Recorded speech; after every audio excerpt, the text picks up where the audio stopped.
جعلناها نكالا لما بين يديها. We made them into a nakal. A nakal in Arabic is جعلته نكالا لغيره إذا رآه خاف أن يعمل عمله. When you make a nakal, then you make someone scared to do the same thing again. فجعلناها نكالا, we made the story of the Sabbath, and we made those people into an example that every time you think about, you check whether you're doing something like they were doing. You get scared not to fall down those footsteps. لِمَا بَيْنَ يَدَيْهَا وَمَا خَلْفَهَا. To those that were right before those people, meaning at the very same time, Allah made an example out of them. Then perhaps if the idea of قِرَدَةً خَاسِئِينَ is figurative, that it's not literal, then maybe you can even accept the biblical account that they became sick and they ate so much that they started destroying themselves and they had to, it's called the graveyard of desire, I believe it's called, the graveyard of lust. They all died there because of their consumption, and they were buried right there, and the Jews called that area the graves of lust, because they couldn't control themselves. But Allah says, وَمَا خَلْفَهَا, and who would come after them too? That's something that the Qur'an did. The Qur'an actually recreated this maw'idha, revived this advice and this counsel. وَمَوْعِظَةً لِلْمُتَّقِينَ, and a heart-touching counsel. And a heart-touching counsel for people who have taqwa. Now check this out. The Qur'an's tafsir of itself, the word is maw'idha. Maw'idha comes from wa'adh. And wa'adh in Arabic means to give an advice that touches somebody's heart. To give somebody advice that touches their heart, you have to speak to them softly. You have to speak to them at the right time. You have to come to them as a friend. You cannot come to them top down. You have to meet them where they are. You cannot be offensive to them. You need certain conditions met before you can do wa'adh. Because a person's heart has to be able to receive what you're saying and then take it within them, right? Now, this is the exact word that was used in Surah Al-A'raf when the good people were trying to warn the sinners. لِمَ تَعِظُونَ قَوْمًا. Same exact origin. لِمَ تَعِظُونَ قَوْمًا. Why is that important? It's important because now Allah Azza wa Jalla is saying that from now until the Day of Judgment, all the people of taqwa, they will not let go of maw'idha. Not just for themselves, but they won't give up on the idea of giving counsel to others. They won't think for a second that they are absolved of duty. And here I want to share with you a responsibility of Muslims that we've forgotten. We think the only time you can give someone advice is when you are ultimately amazingly righteous. Unless you are a pure person, good person yourself, you shouldn't be giving anybody any advice. How can I tell someone to do good? Look at how bad I am myself. Makes sense. That makes sense. But except this is actually only true to an extent. You should not be telling people to do things you don't do yourself. That's true. But you should be telling yourself and others what is true. You should have no shame in accepting, I'm not perfect either, but we should all try to do this. Even Rasulullah sallallahu alaihi wasallam used to say, "Usikum wa nafsi bi taqwallah." I'm counseling you and myself of the taqwa of Allah. In other words, just because I'm giving you a talk, I'm the one with a mic on or a camera in front of me, with an audience in front of me, doesn't make me a better Muslim than you. It doesn't. Just because you're giving somebody advice doesn't mean that you're better than them or that you're holy or great in some way. And if you're saying to yourself, I will one day when I become better, good luck with that. Because you're never going to be good enough to your own standards. Who of us can say, I'm good enough, I don't need improvement? If that's what you're waiting for, then you're waiting to be transformed into an angel. That's never going to happen. Does that mean none of us ever gives advice? And is it true that the people who do give advice, is it supposed to be the case that they see themselves and say, well, actually, yeah, I'm a pretty good person, I should give advice? If they think they're a pretty good person, that's arrogance. That's self-delusion. That's the idea of being a mukhtal, someone who has a lofty opinion of themselves. The greatest people who carried this religion to us, the companions radiallahu ta'ala anhum ajma'in, they did not have a high opinion of themselves. Abu Bakr as-Siddiq says radiallahu ta'ala anhu, Rabbi la tu'akhidhni bima la ya'lamun. Na'tini bima yaqulun wa la tu'akhidhni bima la ya'lamun. Ya Allah, give me on account of the praise people make of me. They say such good things about me. Ya Allah, let's just pretend it's all true and reward me accordingly. But don't grab me and don't hold me to account over the things they have no idea about. They have no idea about. And that's the reality of even the Sahaba. They would talk like this. This is a certain attitude that the Muslim has to carry. You and I are not absolved, and we cannot hide behind the excuse that I'm not good enough, or I'm not a good enough person. Then struggle. And actually all we're asking people to do is struggle anyway. You can't say, well, I'm not perfect, how can I say something? Neither you nor anybody else is perfect, nor will they ever be. And nor does this religion ask you to be perfect. It just asks you to try to protect yourself. وَمَوْعِظَةً لِلْمُتَّقِينَ. All of this story has a powerful counsel for you and a powerful reminder that maw'idha must be something that muttaqeen carry. May Allah make us of them. وَإِذْ قَالَ مُوسَى لِقَوْمِهِ. Now we get to the story of the cow. When Musa ﷺ said to his people, إِنَّ اللَّهَ يَأْمُرُكُمْ أَن تَذْبَحُوا بَقَرَةً. Allah has commanded you that you should slaughter any cow. Any cow. Baqaratan nakira, any cow. Now the backstory of this is not mentioned once again in the Hebrew Bible. It is not found. What is found is Musa's instructions, what should happen if a murder takes place. It's like a list of laws. Here's what you do when war happens. Here's what you do when famine happens. Here's what you do when a murder happens and you don't know who the killer is. And Allah at that time had revealed different tests for Banu Israel on how they can discover these things. Allah gave them an unusual number of miracles. Allah even says in the Quran, وَآتَيْنَاهُمْ مِنَ الْآيَاتِ مَا فِيهِ بَلَاءٌ مُبِينٌ. We gave them all kinds of miracles, and each of them had a great clear test in them. So even like a murder investigation, you could solve it through a miracle. And the summary of the Torah is, and the fiqh of it essentially was at the time, that you take a cow and you slaughter it, and there's a certain ritual with which you slaughter it, and the people who slaughtered it had to wash themselves, and they take the blood of the cow and they sprinkle it on the deceased, and actually through it momentarily the one who's died gets up and actually reveals who killed him. And then he dies again. This was a convenience Allah had given to Bani Israel. Subhanallah. The things they were given, the luxuries they were given, even in the case of solving their crimes.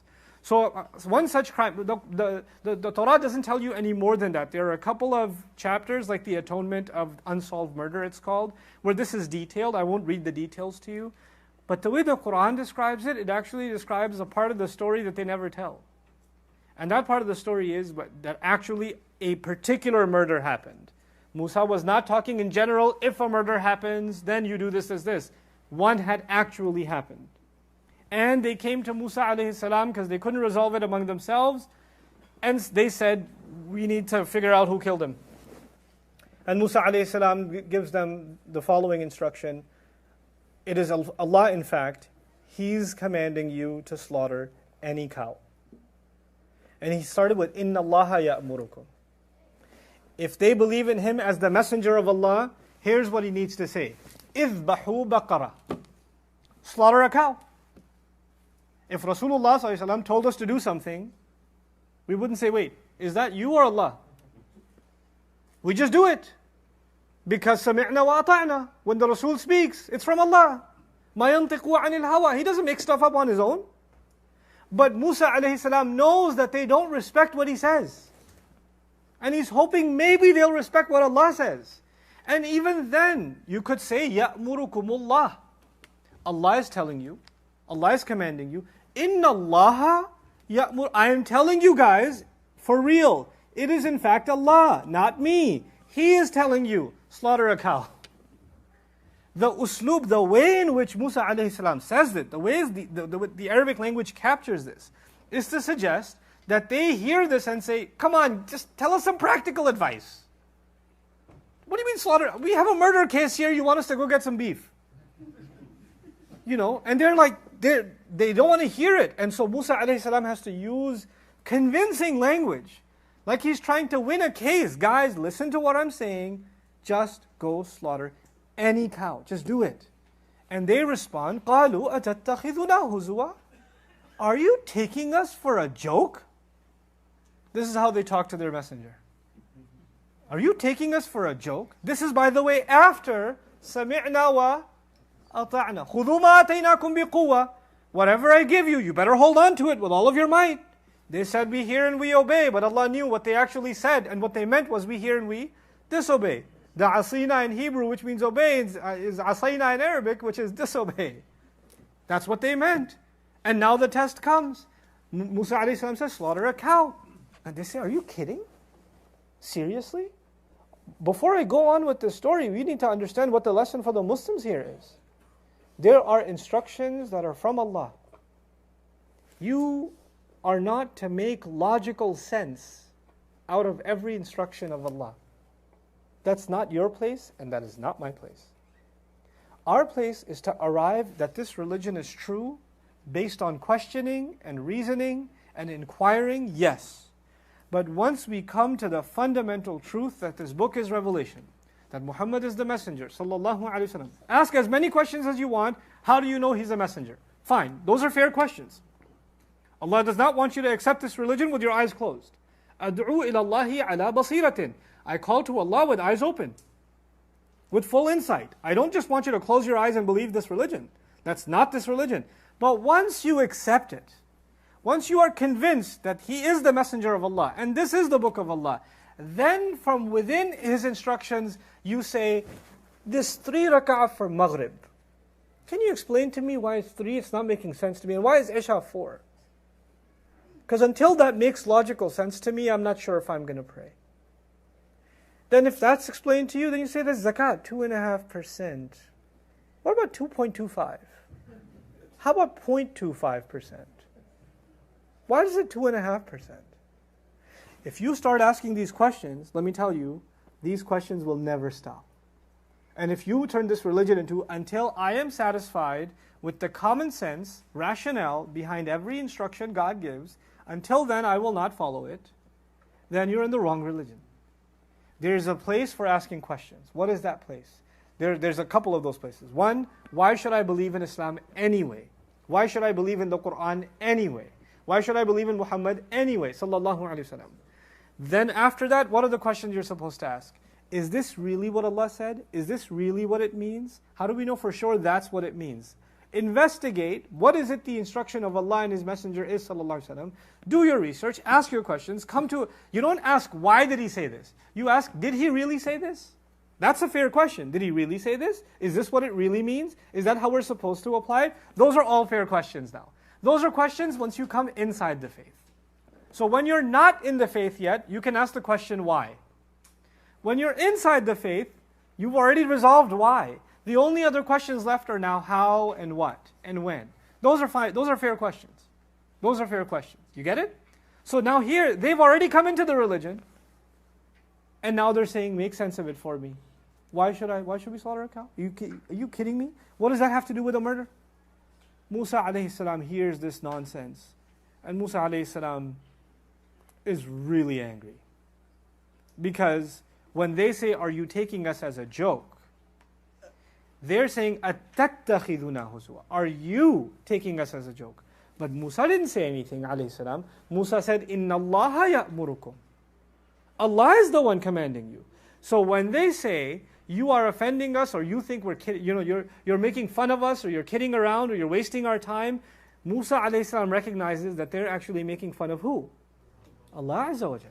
They're talking back to Allah. And when you do that in front of Musa alayhi salam, he might, throw a punch or something. So immediately he says, A'udhu billah, I seek Allah's refuge. An akuna min al-jahilin, that I might become of those who lose their patience. Jahil in Arabic is the opposite of two things. Jahil is the opposite of aqil, someone who understands or knows, or alim. Someone who knows, alim. Someone who's ignorant, jahil. Jahil is also the opposite of halim, someone who forbears, tolerates, puts up with something. And someone who has no control over their emotions can also be called jahil. You could be a PhD and be a jahil, because you're driving like a jahil on the highway or something. That it could be. Musa alayhi salam is saying, you have said something that makes me want to knock your teeth out, and I'm about to do it. I seek refuge of Allah that I might lose it. That I'm just going to lose my control.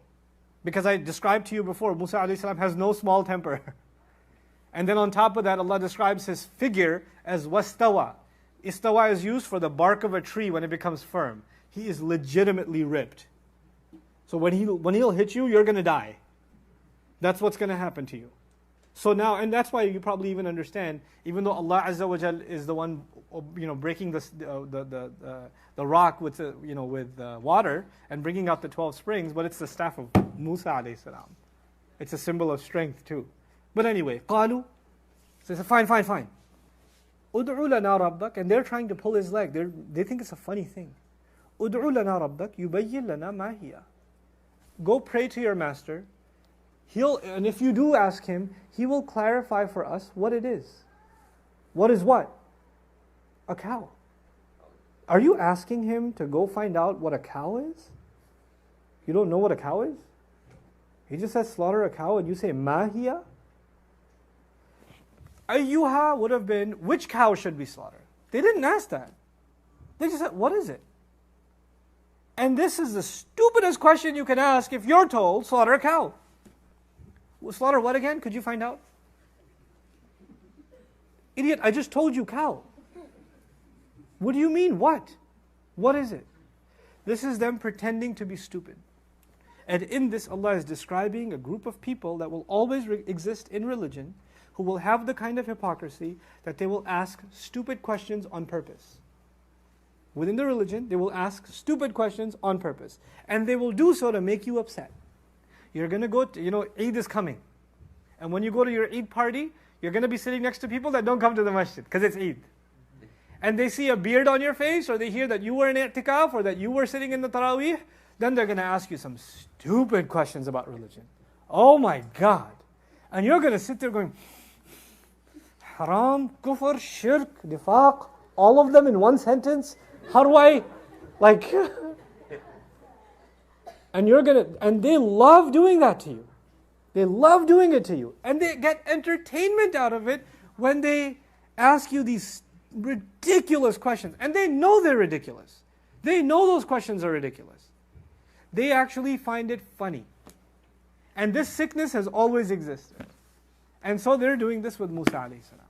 But Musa alayhi salam, actually Allah turns the joke on them. So what does Musa alayhi salam do? He goes back to Allah Azza wa Jal. Even though he knows it's a stupid question. Ya Allah, this is what they said. Allah Azza wa Jal says, it's okay, play along. Here's what you go and tell them. Allah knows they're being idiots. Musa alayhi salam also knows they're being idiots.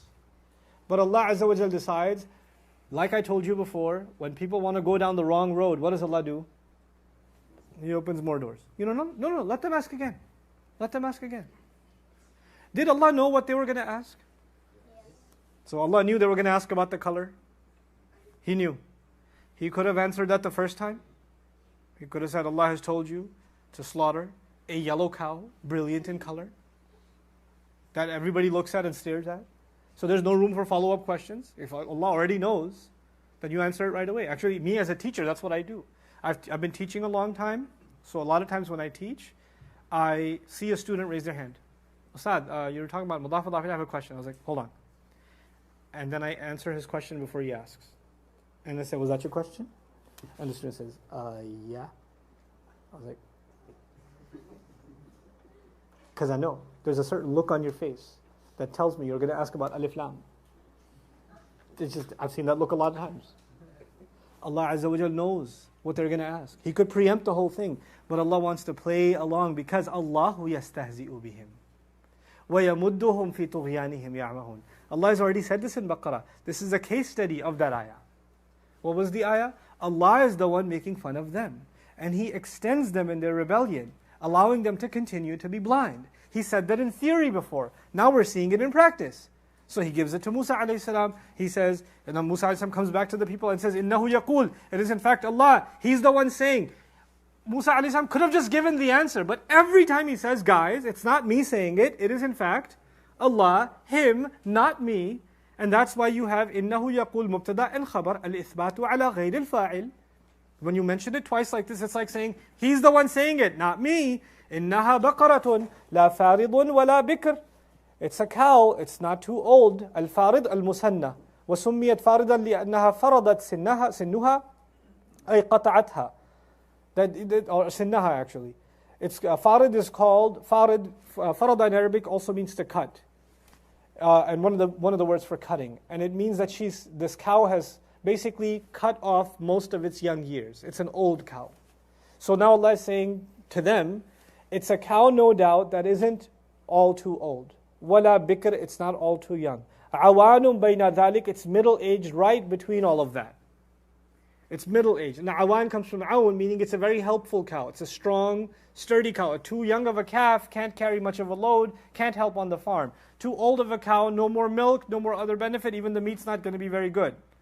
It's the one that's the ripe age, right in between. فَافْعَلُوا مَا تُؤْمَرُونَ. And do whatever you've been commanded to do. Just do it. Now the thing is, when they first asked the question, the word was بَقَرَةٌ, any cow.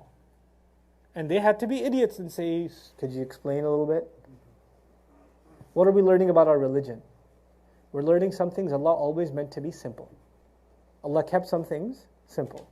What do we love? Complication. We love complicated. That's too simple. Could you explain that some more? Could you add some more conditions to it? Could you, I'm not a faqih. I'm absolutely not a faqih. And if I get in trouble for saying this, so be it. But I have to tell you a story. I wanted to do a study of the beard.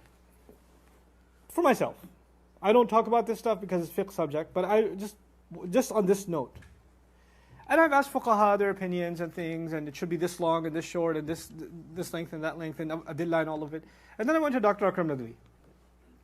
And I'm sitting there, I'm saying, Dr. Akram, could you help me understand the beard? He goes, what do you not understand about the beard? I said, so what are its requirements? He said, it should be on your face. And I said, but how long, or, can it be a goatee? Can it be this? Can it be that? He said, listen, let me tell you how the beard works. If somebody's walking down the street from a distance, and you look at them and say, that man has a beard, then it's a beard. I said, oh, that's it? He goes, yeah, that's it. There are things that are what? Simple. And then what do we like to do with them? Make them oh my God. Let's get a ruler. Oh, now you have a beard. It meets the 6.5-inch requirement. Where did you get this from? There are some people who have their adillah and things like that, but qat'iyat, they're absolutes in our religion that are very, very clear. And there are things that have always been simple, but we love to complicate them. We love to add complexity on top of complexity on top of complexity. And that's the beauty of our religion is yuridullahu bikumul yusr. Allah wants ease for you. He wants ease for you. Why is Rasulullah ﷺ sending people off to teach the deen and saying yassira? Make things easy. Make things easy. I know it's amazing in my experience when I meet young scholars, like people who just graduated from a university, Islamic studies, and I ask them, their answers are always complicated. And whenever I've met scholars that have been studying 50, 60 years in their life, their answers are always simple. Always. It's amazing. Like, to me, it's like some things you don't learn until a very long time later. It's like, it just hits you eventually like, oh, I see it now. It is simple. Because when you're young, you get overloaded with information and you start thinking that unless things are complicated, they might not be true. Because, how do you get a PhD without using big words? You have to have complication to be able to have real knowledge. But this book and this deen is so beautifully simple. You could have just kept it simple. Any cow, go do it. But you had to act stupid. And now as a punishment from Allah, the law became more stern. What must you do? Find a middle-aged cow. You could have had a calf, you could have had an old cow, you could have had a cheap cow. Now you got to get the best of them, the most expensive of them, and now slaughter that one. But they're not done being stupid. قَالُوا ادْعُوا لَنَا رَبَّكَ يُبَيِّنْ لَنَا مَا لَوْنُهَا. Go seek clarification, call on your master. He'll then clarify to you for us. What is its color? Musa alayhi salam comes back to Allah, Ya Allah, there is no end to their stupidity. I don't know why I'm embarrassed to even ask, but this is what they asked. Can you even imagine taking the question back? Because he has to communicate the question to Allah. Ya Allah, what do I do with them? I don't know what to do with them. And it's at this point that you would imagine what Allah did with other nations. وَاهْجُرْهُمْ. Leave them. إِذَا خَاطَبَهُمُ الْجَاهِلُونَ قَالُوا سَلَامًا. When you address idiots, people who don't have control over their tongues, just leave them be. But Allah Azza wa Jal wants to let them dig their own hole deeper. No, go back and talk to them. يَقُولُوا إِنَّهَا بَقَرَةٌ صَفْرَاء. God comes and Allah tells you, no doubt, He's the one telling you, it is a cow yellow. A yellow cow. I've traveled quite a bit. I have not seen commonly a yellow cow. If you travel in the Midwest of the United States or even parts of Texas, there's cows are in no shortage. But a yellow cow? That's a pretty rare commodity. On top of being yellow, and by the way, عن وهب إذا نظرت إليها خيل إليك أن شعاع الشمس يخرج من جلدها. Some even said, because the description, yellow would have been tough enough. Where are we going to find a yellow cow, guys? فاقع لونها. Its color is striking. Like when you look at it, it's like you're looking at the sun or something. Like it's like golden. Oh wait, golden? Golden cow? That reminds me of something. Didn't you guys worship a golden cow? By Allah saying, go slaughter a golden cow, it's like Allah saying, you're repeating what you did before. You did shirk by worshipping a golden cow. Now you're doing shirk by questioning the command of Allah and challenging the authority of God. Just like you had to destroy that statue, now you must kill a yellow cow that looks like a golden cow. It's actually Allah's way of being sarcastic with them. And they wanted to worship something they can see. That was their problem. How are we supposed to worship a God we can't even see? That's the whole rationale behind building the statue. Allah says, تَسُرُّ النَّاظِرِينَ. Those who stare at it, it'll please them. This golden cow that they're going to find, they're just going to look at it and say, wow. This is actually all sarcasm from Allah Azza wa Jal for a previous crime they've already committed. But additionally, I mean, it's also reasonable. If you're going on a road trip and you're driving by a farm and there's a golden cow glowing in the sunlight, your kids are going to be like, whoa, what is that? Super Saiyan cow over there. Tasurrun nadhirin. Now, is it easier to find now or harder? When you ask stupid questions. The deen of Allah gets easier or harder? It gets harder. And it gets more and more impossible to fulfill. And it costs you more and more and more. Ask questions, but ask intelligent questions. And don't ask questions to mock the religion. It'll be harder for you to live by. قَالُوا ادْعُ لَنَا رَبَّكَ يُبَيِّن لَنَا مَا هِيَ. Oh my God, they're so awesome. Go call back on your master. Call on him for us. He might clarify for us. What is it? What is it? Wasn't that your first question? The first question they asked was, مَا هِيَ.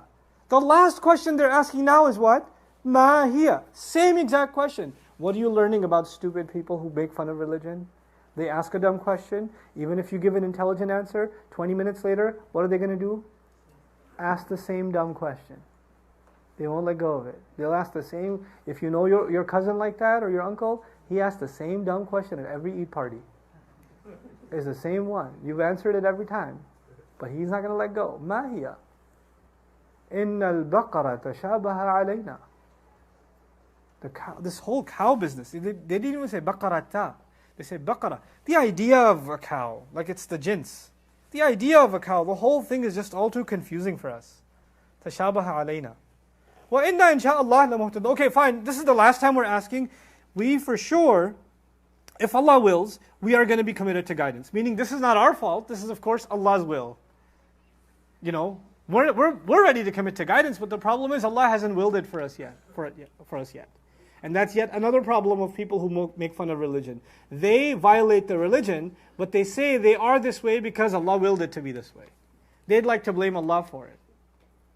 قَالَ إِنَّهُ يَقُولُ. Finally, he says, Allah is declaring, إِنَّهَا بَقَرَةٌ لَا ذَلُولٌ. It's a cow that has not been put to work and exhausted. ذَلُول from dhilla. To be domesticated, meaning it's a wild, go wherever you want kind of cow.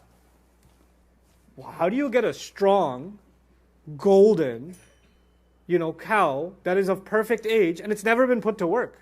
The only purpose of raising a cow is to put them to work. لَا تَسْقِي الْحَرْثَ. It's never even carried buckets of water. It's not given water. You know how you put the rod over the cow and you have the buckets of water carrying it? It's never done any of the carrying. مُسَلَّمَةٌ. It's very well built, strong.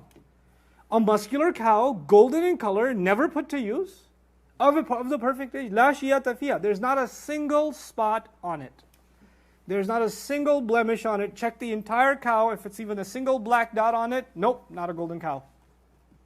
We need to find a spotless, golden, perfectly ripped, unused, untouched, straight off the lot cow.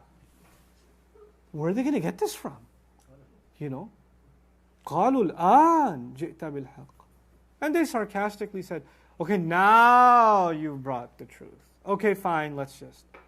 And it seems as though, from the story, that this crime that they had, the murder that had been done, was about to create a civil war. And they were about to start killing each other. And they had to solve the murder. Because if they didn't solve it, there would have been mass bloodshed within them. So they're desperately looking for this cow. And they find this cow, and this is from our narrators, some of our mu'arrikhin mentioned this. This is not found in the Jewish record. That they finally found this cow on a farm that was owned by a boy who had it was the only cow he had. And it was left by his dad. And they never put it to work. And he said, I'm not selling it. And they said, just please sell it. And he said, okay, fine, I'll give it to you. Its weight in gold. Now, where do you think they got the gold from? The cow they already melted. Right? So they had to give up that gold to get this gold cow to slaughter it. And so it cost them quite a bit. فَذَبَحُوهَا. So then they slaughtered it. وَمَا كَادُوا يَفْعَلُونَ. And they almost didn't do it at all. They almost did. But these details are not qat'i. They're not absolute. We don't know for sure that's what happened. But we do know one thing for sure. They almost didn't even do it after all the clarifications were made. Even when they were put on the spot. فَذَبَحُوهَا وَمَا كَادُوا يَفْعَلُونَ. They slaughtered it, even though they almost weren't even willing to do that.